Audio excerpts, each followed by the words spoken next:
할렐루야. 오늘도 주의 자녀인 우리들에게 허락하시는 놀라운 주의 은총을 인해 서로 기뻐하는 복된 주일이 되시길 주의 이름으로 간절히 축원합니다. 지난 월요일에 여러분들 하루 종일 지난 금요일이죠. 금요일에 하루 종일 아마 뒤숭숭했을 거예요. 밤을 새서 잠을 못 자서 또 속상해서 여러분 아는 대로 우리가 다 아는 대로 소치 올림픽에서 그 김연아 선수가 소위 심판의 편파 판정으로 아쉽게도 은메달에 그쳤지 않습니까? 그래서 사람들이 다 난리가 났어요. 그 세계 피겨 스케이트의 전설들이 다 일제히 일어나서 이건 잘못된 것이다 라고 얘기하고, 또 유수의 많은 언론들이 현재 그 소치에서의 그 챔피언은 미완성 챔피언이다 뭐 이렇게 직격탄을 날리기도 하고, 또 미국민들의 92%가 이번 소치 올림픽의 그 피겨 싱글 부분의 금메달은 당연히 김연아가 받아야 했다 이렇게 얘기했다고 합니다. 근데 정말 가슴 아픈 건 뭐냐면 그 수많은 공백기에도 그 수준과 그 실력을 유지하기 위해서 실수하지 않기 위해서 얼마나 많은 시간, 얼마나 많은 고통 속에서 그 시간들을 보냈을까. 그 흘렸던 땀과 그 고통을 생각하니까 그게 더 속상하고 마음이 아픕니다. 또 온 세계인 전 세계의 사람들이 빤히 다 보고 있는 그런 경기조차 이런 억울한 일이 생길 수 있는가 하는 것에 대해서 한편으로는 분개하면서도 다른 한편으로는 이것이 우리가 사는 우리의 인생이구나. 우리 세상에는 내가 할 수 없는, 내 생각대로 되지 않은 일들이 훨씬 더 많다는 거예요. 얼마나 수많은 사람들이 그것에 대해서 강하게 불만을 표합니까? 그러나 방법이 없다 그럽니다. 정작 그러나 놀라운 것은 당사자 본인은 그냥 담담한 것 같아요. 여유 있게 받아들이고 있는 것 같아요. 물론 속상하겠죠. 가슴 아프겠지만, 그렇지만 김연아는 정말 똑똑한 선수인 것 같습니다. 뭐 그 자리에서 뭐 불만을 표출하고 인상을 찡그리고 막 사람들이 보는 자리에서 울고불고 하면 과연 달라지는 게 뭐가 있을까요? 국민들의 마음은 더 아프겠죠. 하지만 금메달은 비록 받지 못했지만 이미 승리자는 김연아인 것을 다 알고 있습니다. 전 세계 거의 모든 사람들이 다 알고 있습니다. 실력과 더불어서 선수로서의 그 성숙함에 모두가 다 박수를 치고 그녀를 세계 최고의 피겨 여왕으로 인정하고 있는 겁니다. 아마 이와 같은 실력과 성숙함으로 지금의 그 금메달을 받지 못한 것과는 비교도 안 될 만큼의 더 많은 사랑과 더 많은 일들을 하게 될 줄로 믿고 기대합니다. 여러분, 제가 왜 이야기를 드리는가 하면 많은 사람들이 이 김연아 선수의 이 실력과 성숙함을 넘버원으로 치면서 인정을 하는데, 그렇다면 과연 우리 모든 믿는 믿음의 사람들은 무엇으로 하나님께서 우리를 인정하실까 하는 것입니다. 무엇으로 하나님은 우리를 인정하십니까? 무엇으로 주님은 우리를 인정하십니까? 사람들은 돈이나 외모나 학력이나 뭐 여러 가지 스펙으로 그 사람들을 판단하는 경우가 참 많습니다. 그러나 하나님은 그런 것으로 우리를 판단하시는 분이 아니십니다. 사람들은 우리들을 인정하기 위해서 우리가 할 수 없는 것들을 때때로 요구하시기도 합니다. 그게 물질일 수도 있고, 그게 학력일 수도 있고, 그게 권력일 수도 있습니다. 그러나 아무리 노력해도 우리가 얻을 수 없는 부분들을 요구할 때는 어떻게 해야 되겠습니까? 부정한 방법을 써야 되겠습니까? 어떻게 해야 되겠습니까? 하나님은 그러나 세상 사람들이 우리에게 인정받기 위해 이런 것들을 준비해라 라고 하는 것을 요구하시지 않습니다.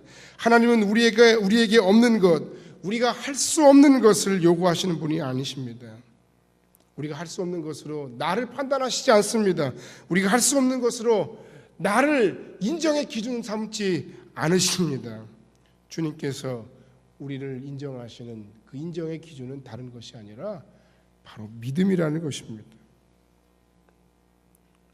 본문에서 예수님께서는 딸을 위해서 애타게 간구하는 가나안 여인에게 내 믿음이 크다라고 말씀하시면서 그 여인을 인정했어요. 근데 그 여인이 과연 돈이 많은 여인이었습니까? 아니면 유대인이었습니까? 아닙니다.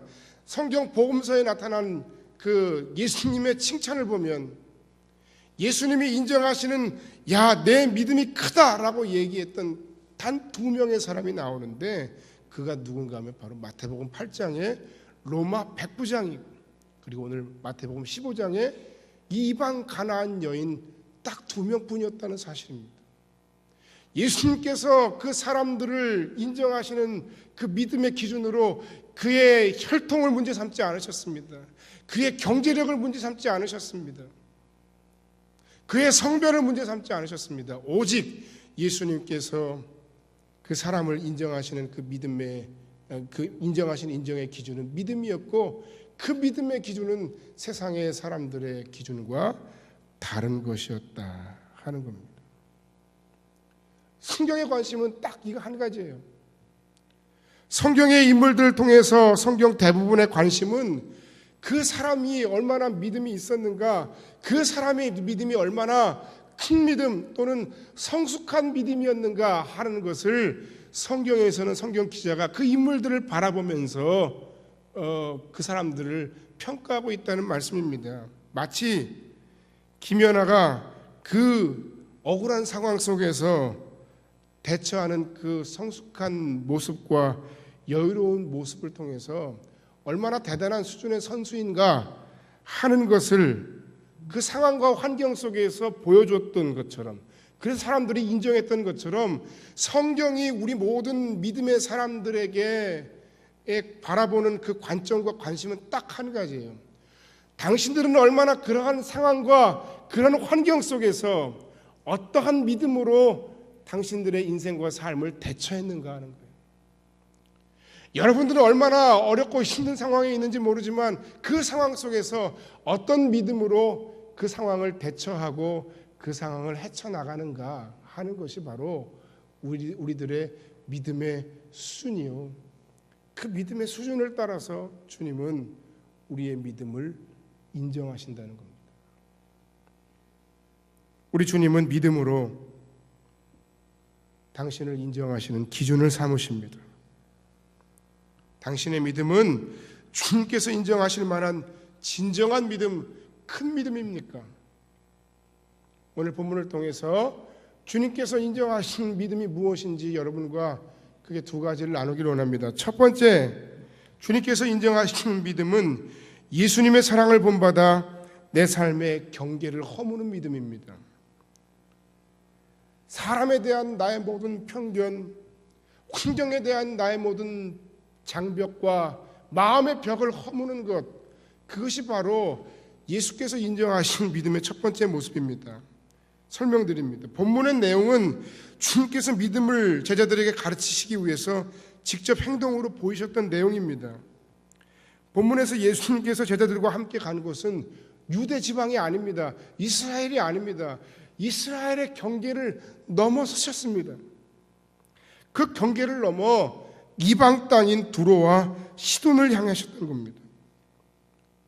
이런 예수님의 모든 행동들과 예수님의 복음의 전도 여행은 당시의 제자들에게는 무척이나 파격적이고 충격적인 일입니다. 여러분, 우리가 선교적인 관점에서 저 죄악의 도시, 저 불신앙의 사람들에게 우리가 복음을 들고 저들에게 가야 되겠다, 선교사를 파송해야 되겠다, 내가 가진 못해도 보내는 선교는 해야 되겠다, 그렇게 생각하는 것이 우리에게 있는 선교적인 마인드라면, 당시에 예수님의 제자들이나 유대 사람들에게 있어서 선민 사상에 빠진 그들에게는 예수님께서 왜 저들에게 가시는지, 예수님께서 왜 그렇게 문지방이 닳도록 강 이편에서 강 저편으로 복음서에 계속해서 왔다 갔다 하시는지, 사마리아로 왜 그렇게 예수님께서 그토록 왔다 갔다 왕래하셨는지. 당시 제자들은 그것을 이해할 수도 인정할 수도 없었습니다. 두로와 시도는 예루살렘과 적대 관계에 있었고 가장 흉악한 이방 도시로 알려져 있었습니다. 그런데 주님께서는 바로 그 도시 안으로 들어섰던 겁니다. 여러분, 타락한 인생의 인간의 가장 큰 특징이 무엇인 줄 아십니까? 그것은 바로 경계와 선을 긋는 행위입니다. 뭐 그냥 조그만 것 하나를 얻기 위해서 많은 사람들이 달려드는 상황이에요. 형국이에요. 더군다나 경쟁이 심한 경쟁 사회는 더 말할 것도 없겠죠. 자신과 다른 사람들을 구분합니다. 내 편과 내 편이 아닌 사람들을 구분합니다.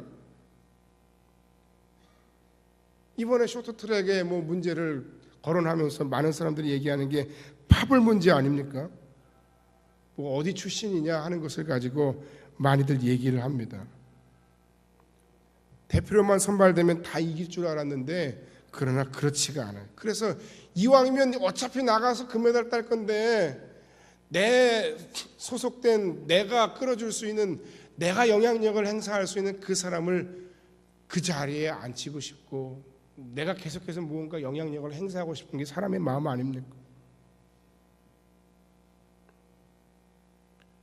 그 지역으로 나누고 학교로 나누고,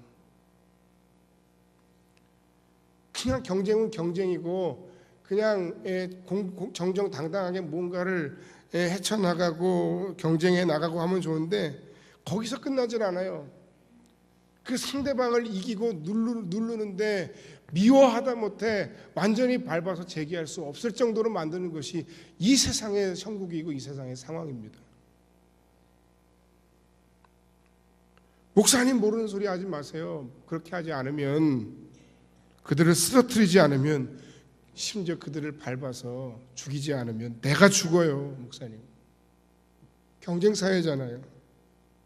경쟁해야 합니다. 경쟁하세요. 때때로 정정당당하게 그래서 이겨야 합니다. 그런데 왜 그들을 미워하십니까?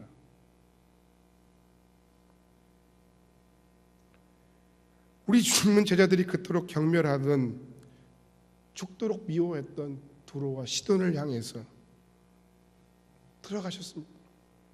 그들 안으로 들어가셨습니다. 여러분, 당신을 향한 주님의 말씀에 순종하지 못하도록 하는 여러분 안에 두로와 시돈 지경, 시돈 땅, 그 사람들은 어떤 사람들입니까? 경쟁자입니까? 죄 많은 사람입니까? 가난한 사람입니까? 아니면 부자입니까? 아니면 더러운 사람입니까? 아니면 장애인입니까? 일본 사람입니까? 아프리카 사람입니까? 북한 사람입니까? 타 종교를 믿는 사람입니까? 아니면 심지어 이웃교회 교인입니까?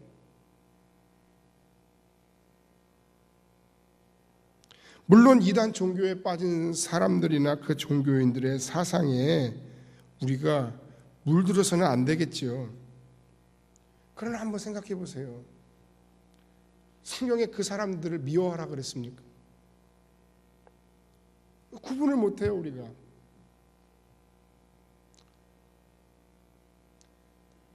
너희가 바리새인들의 누룩을 주의해라, 그렇게 말씀하시고 그들을 책망하실 망정, 그 누룩이 무엇입니까? 그들의 잘못된 위선된 행위를 미워하시는 것이지 주님께서 그들의 영혼까지 미워하셨을까요?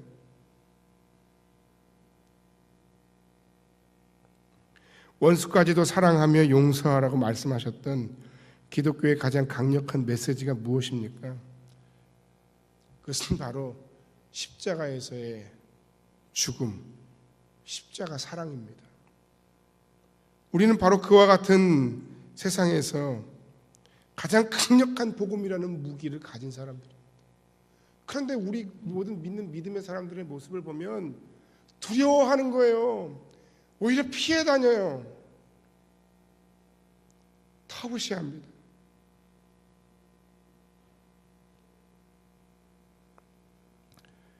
예수 그리스도의 복음은 많은 사람들에게 편협하다는 인상을 줍니다.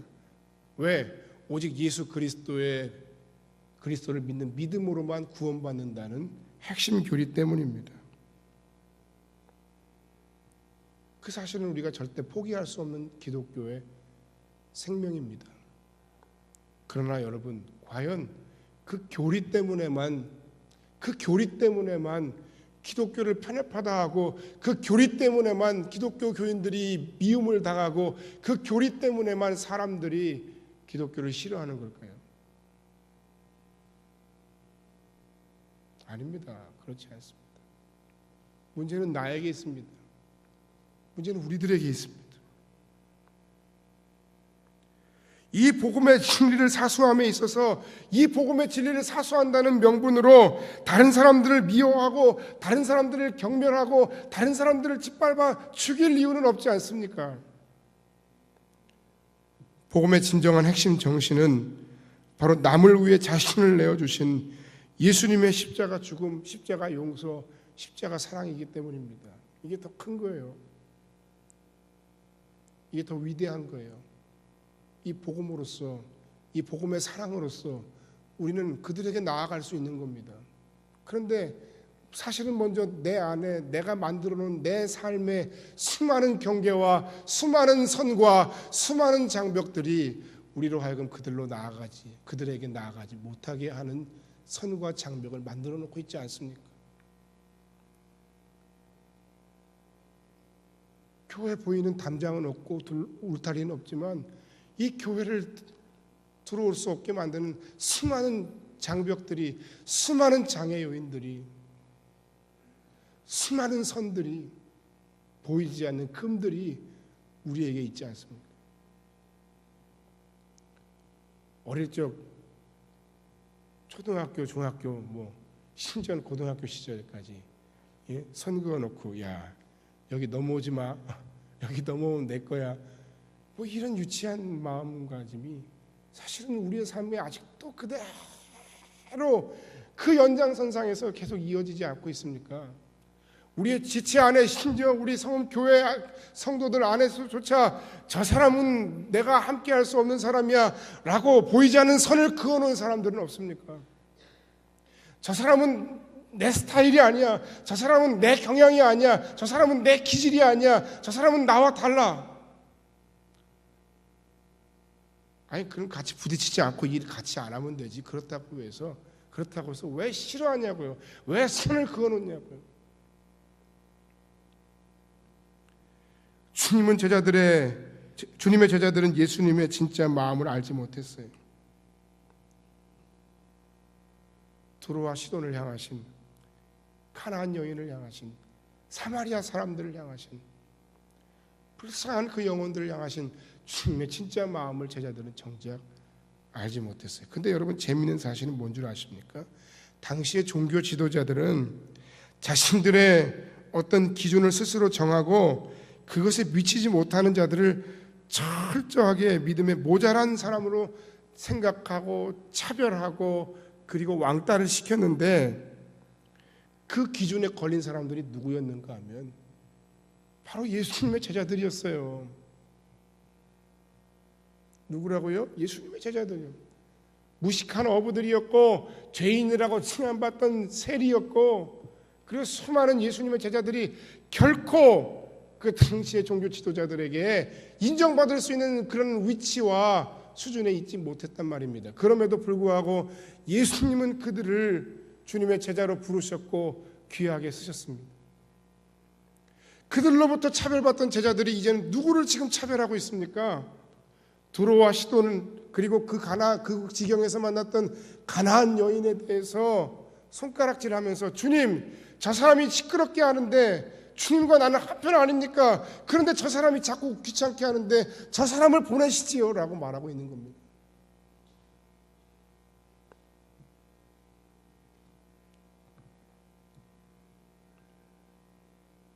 예수님이 책망하셨던 당시의 종교 지도자들과 똑같은 실수를 지금 예수님의 믿음 없는 제자들이 지금 하고 있는 거예요.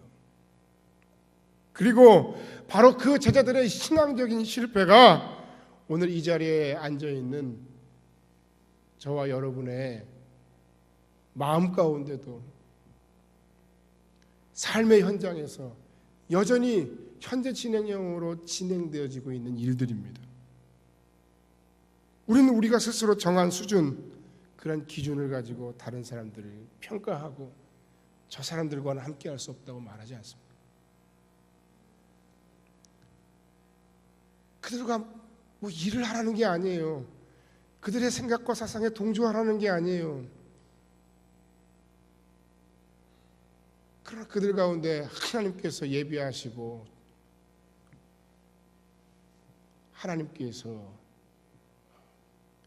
부르시려고 작정하신 하나님의 백성이 있을 수도 있지 않습니까? 예수님께서는 당시의 종교 지도자들에게 판단받았던 제자들을 받아주셨고, 예수님께서는 제자들에게 정죄되었던 가나안 여인을 사랑하셨고, 그렇게 예수님께서는 형편없기 짝이 없는, 교만하기 짝이 없는, 남들의 티에 대해서는 손가락질하면서 자신의 들보를 보지 못하는 바로 나와 당신을 사랑해 주셨습니다.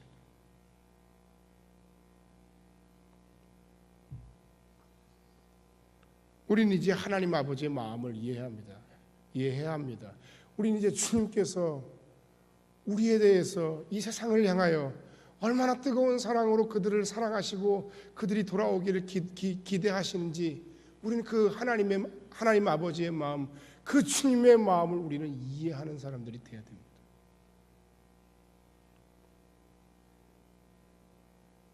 우리가 자주 부르는 그 CCM 중에 이런 게 있잖아요. 하나님 아버지의 마음. 아버지, 당신의 마음이 있는 곳에 나의 마음이 있기를 원해요. 아버지, 당신의 눈물이 고인 곳에 나의 눈물이 고이기를 원해요. 아버지, 당신이 바라보는 영혼에게 나의 두 눈이 향하기를 원해요. 아버지, 당신이 울고 있는 이 어두운 땅에 나의 두 발이 향하기를 원해요. 나의 마음이 아버지의 마음을 알아 내 모든 뜻 아버지의 뜻이 될 수 있기를, 나의 온몸이 아버지의 마음 알아 내 모든 삶 당신의 삶이 되기를. 예수님의 관심은 우리 공동체 안에 있지만 동시에 예수님의 관심은 우리가 이 공동체를 성숙한 공동체로 만들어 저 세상을 향해 우리의 경계를 허물고 우리의 울타리를 허물고 그들을 향해 나아가기를 원하고 그들을 향해 나아가기를 기뻐하신다는 거예요. 그들을 향해 우리의 마음이 향하기를 원하신다는 거예요. 그것이 바로 선교적인 마음이에요.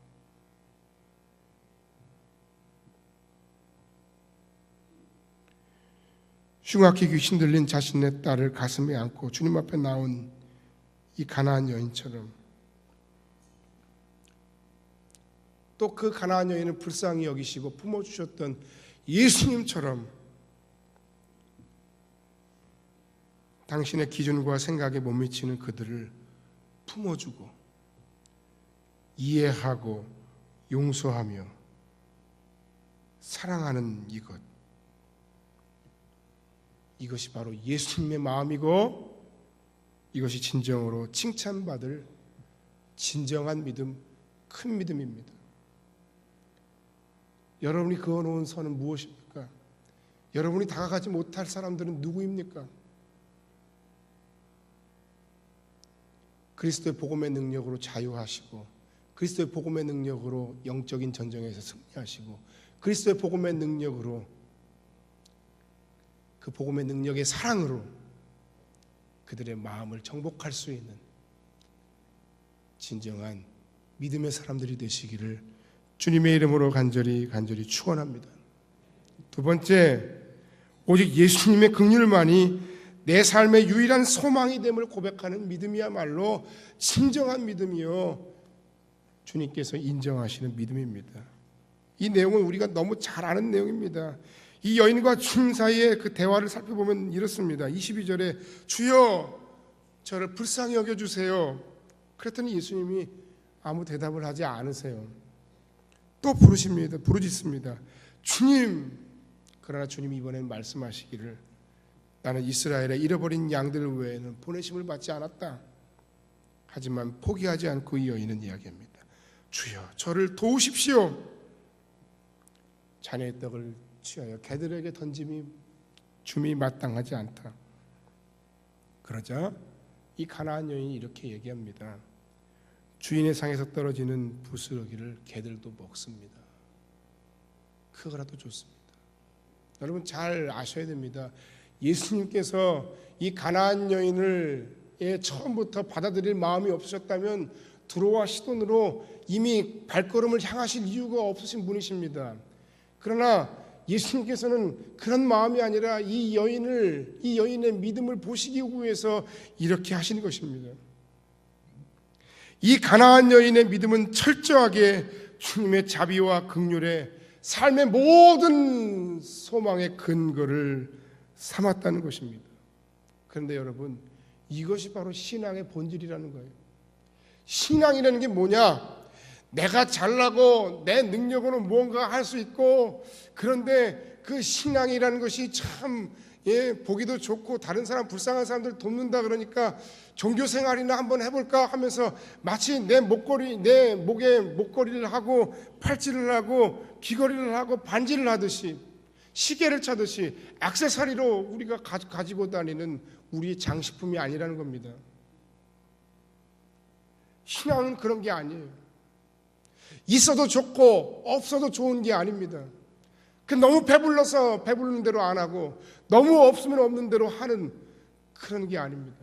진정한 이 신앙이라는 것은 주님의 자비가 없으시면, 주께서 나를 긍휼히 여기시지 아니하시면 내 인생과 삶에 다른 소망은 없습니다. 오직 주님만이 나의 삶의 유일한 소망입니다 라고 고백하는 것, 그것이 바로 신앙이고 그것이 바로 참된 믿음의 본질이라는 사실입니다. 구약시대의 성전은 아주 특별한 구조로 설계되어 있습니다. 성전이든 성막이든 마찬가지입니다. 성전 내부를 두 개의 큰 방으로 나눴습니다.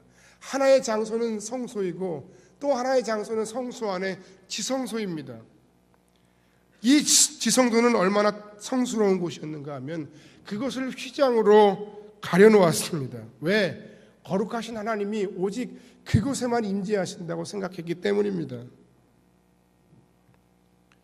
그 지성소 안에는 모세가 시내산에서 받은 십계명을 담은 법궤 상자가 있고, 법궤 양편에는 그룹이라고 불리는 천사가 두 날개로 덮고 있었습니다. 그 법궤 뚜껑 위에는 해마다 1년에 딱 한 번씩 제물의 피를 뿌리고, 이스라엘의 대제사장은 대속죄일에 1년에 한 번 백성의 모든 죄를 가지고 대속죄일에 하나님 아버지 앞에 그 제물의 피를 뿌리며 속죄를 간청했습니다. 그래서 1년에 한 번씩 지성소에 들어가 모든 사람들의 죄를 사함받고 돌아왔어요. 그때 재미있는 것은 그 제사장의 몸에 밧줄을 묶고 방울을 달아서 줄을 길게 엮어서 그냥 가는 거예요. 딸랑딸랑, 아직 살아있구나. 하나님께서 이 제사장을 인정하시는구나. 소리가 안 나요. 나올 때가 됐는데 안 나와요. 그러면 사람들이 그곳에 들어갈 수는 없고, 왜? 하나님이 임재하시는 곳이기 때문에 끌어냈던 거예요.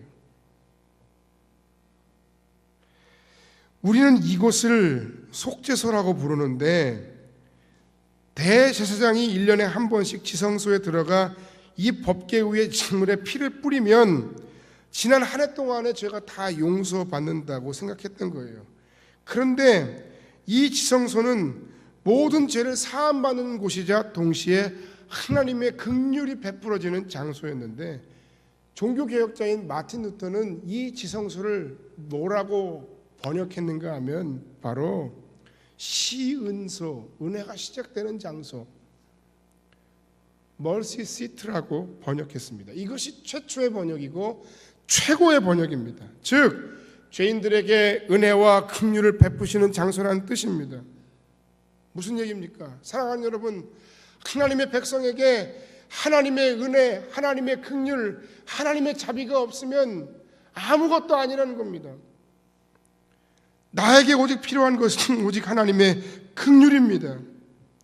나에게 오직 필요한 것은 오직 하나님의 용서하시는 사랑입니다. 죄인에게 필요한 건 그것밖에 없어요. 우리를 불쌍히 여겨주시는 자비가 필요합니다. 지난 한 주간 동안도 여러분 우리가 얼마나 마음으로, 생각으로, 입술로, 우리의 행동으로 많은 죄를 범하며 살아왔습니다.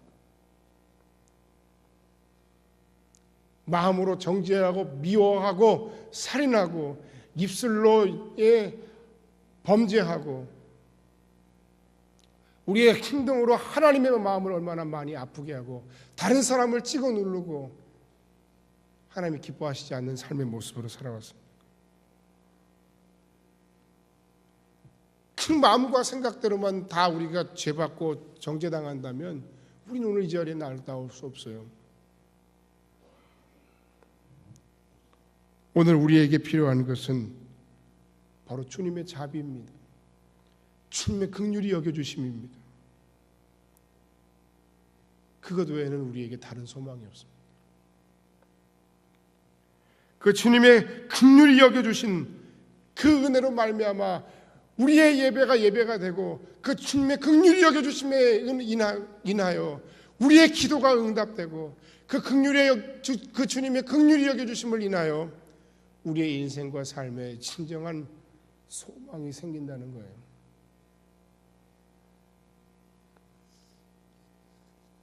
여러분 자신과 가족, 우리 성음교회 공동체, 이 나라와 민족, 세계 죽어가는 도처에 죽어가는 영혼들에게 필요한 것은 오직 하나님의 자비예요. 하나님의 자비예요. 여러분 착각하면 안 됩니다. 내가 하나님 앞에 적선하는 게 아니에요. 내가 취미생활하는 게 아니에요. 하나님께서 우리에게 은혜를 베풀어 주셨기 때문에 오늘은 내가 있고 내가 살고 있고 내가 하나님의 자녀로 서 있고 내가 하나님 앞에 용서함을 받고 내가 천국 백성이 되고 내가 하나님의 은혜로 말미암아 이 악하고 험한 세상 속에서 믿음으로 사랑하고 이해하고 용서하며 하나님의 말씀에 순종하는 사람으로 살아갈 수 있는 거예요. 어떤 기도 응답이 필요하십니까? 어떤 도움이 필요하십니까? 어떤 기적이 필요하십니까?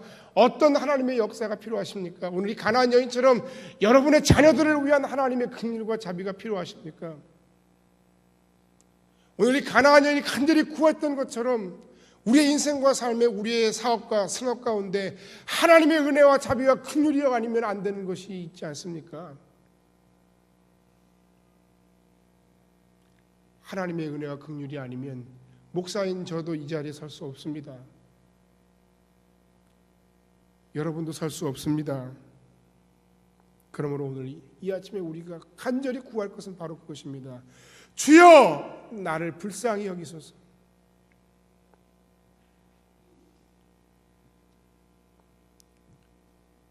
다윗이 인생의 숱한 시련과 제약 속에서도 끝까지 버티며 하나님의 사람으로 승리할 수 있었던 비결은 어떤 환경과 처지에서도 오직 하나님의 긍휼만을 붙잡고 살았다는 겁니다. 내가 곤경에 있지만 그러나 여호와께서는 긍휼이 크시니 우리가 여호와의 손에 빠지고 사람의 손에 빠지지 않기를 원하노라. 자신이 엄청난 실수를 범한 후에도 시편 51편에 보면 하나님 주의 한결같은 사랑으로 내게 자비를 베풀어 주시기를 원합니다. 주여 긍휼을 베푸시어 내 반역과 죄를 없애주시기를 원합니다. 그럼에도 우리는 자꾸 내 의를 가지고 하나님께 나아가려 합니다. 하나님 내가 어떤 사람인 줄 아시잖아요. 하나님 제가 헌금을 이만큼 합니다. 하나님 제가 주를 위해 이만큼 기도했습니다. 하나님 제가 주님 앞에 예배를 빠지지 않는 사람입니다. 훌륭합니다. 귀합니다. 그러나 그것이 우리의 의의가 될 수는 없습니다. 그것이 우리의 자랑도 소망도 될 수 없음을 우리는 알아야 됩니다. 자꾸 자꾸 무언가 내 마음속에서 스멀스멀 올라오는 나의 의, 나의 자랑, 이런 것으로는 주님의 은혜를, 주님의 긍휼히 여기심을, 주님의 자비를 경험할 수 없음을 기억하시기 바랍니다. 어느 때 하나님이 여러분의 기도에 응답하시는 줄 아십니까?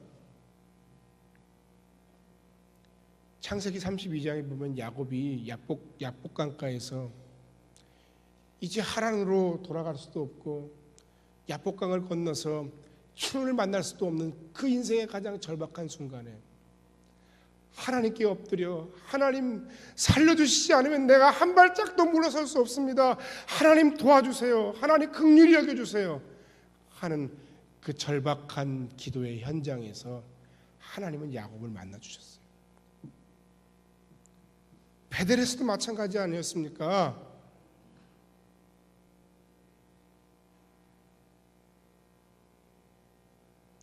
하나님께서 철저하게 야곱을 만나주셨던 그 모든 장면 그 상황들을 생각해 보세요.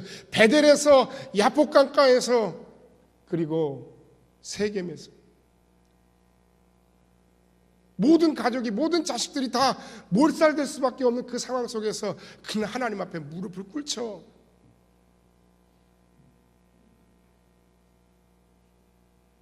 제자들이 강을 건너다가 엄청난 풍랑을 만났습니다.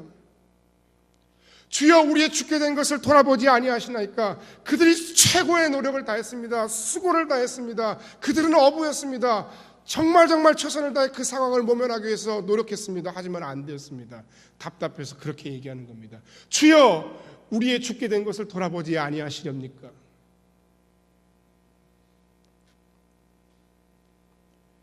바로 그 순간이 우리가 주님을 만나는 순간이에요. 내 인생의 가장 절박하고 절망적이고 괴롭고 아픈 그 순간, 여러분 가운데 그런 환경과 상황 속에 처한 분이 있습니까? 그렇다면 기억하십시오. 바로 여러분의 지금의 그 상황과 삶의 현장이 주님을 만날, 주님을 인격적으로 만날, 주님의 도우심과 능력과 은혜와 긍휼과 자비를 경험할 절호의 찬스입니다.